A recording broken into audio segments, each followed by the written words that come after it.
not here to be funny, but if you want to be happy, you need to live with a old school traditional mentality. That appears to work for me quite a lot. And that's a mentality that I want you guys to begin to implement because there's a lot of good effects into it.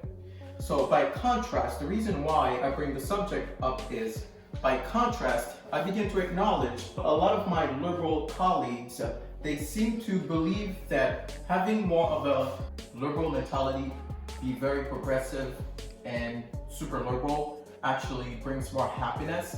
And what I notice with my life in general, the more liberal that you are, progressive and pro-Black Lives Matter, you have a tendency to have more of a blaming mentality.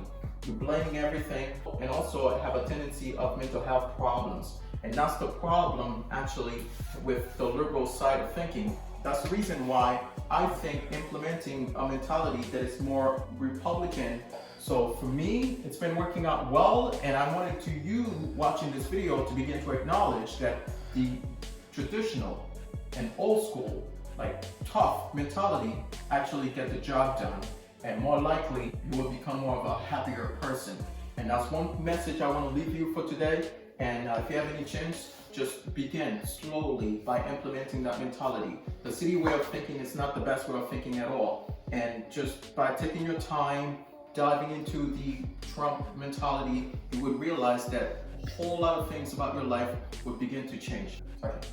If you're a liberal happening to be watching this video, one thing I would suggest you is this: take a deep breath and begin to implement the Republican type of mentality. Perhaps you don't want to go full in depth about liking Trump, but the Republican old school mentality will help you very often.